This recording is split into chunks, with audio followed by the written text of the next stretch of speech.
Students, welcome to Regina pacis online teaching and learning. My name is home economics teacher. Today in home economics, we are going to be looking at a very important topic which says healthy feeding and eating practices. Now, before we go further in this teaching, let's look at our specific objectives. Number one is definition of food, feeding, and feeding practices.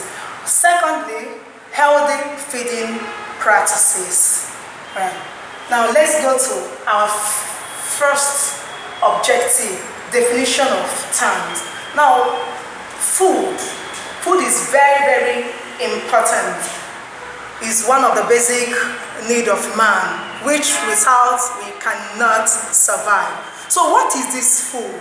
This food refers to solid or liquid substances or material which when eaten and digested nourishes the body.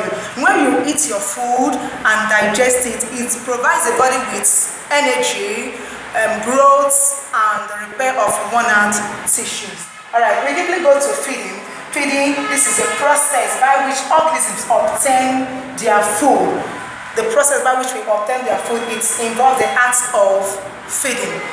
Right, we move to feeding practices. This is our day-by-day pattern of feeding and what we get from various food we eat. Your day-to-day pattern of eating. You know, your tendency to go out for a particular food when you are hungry and what you gain from such food. Now, feeding habits can either be healthy or unhealthy. Now, we're quickly going to look at those practices that are healthy. All right.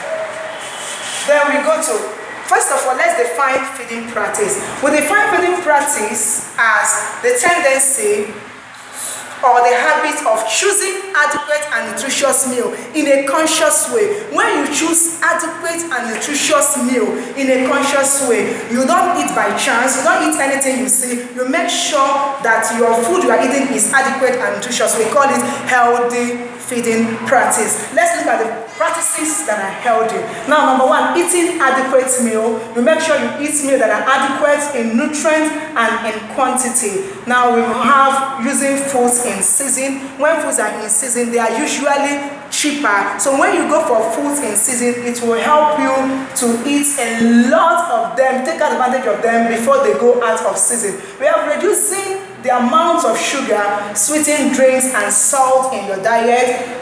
Salt and sugar are not very good, so make sure you reduce the amount you take in your diet.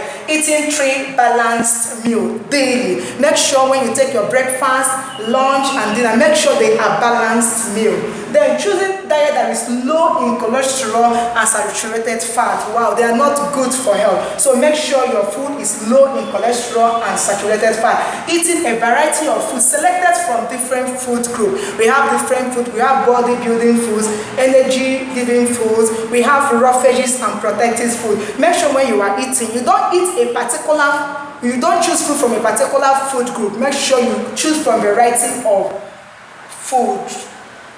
Alright, taking adequate amount of water. Water is very, very important. It should be taken in adequate amount. It shouldn't be when you are thirsty that you take water. Make sure you take water every time, whether you are thirsty or not. Water is very good.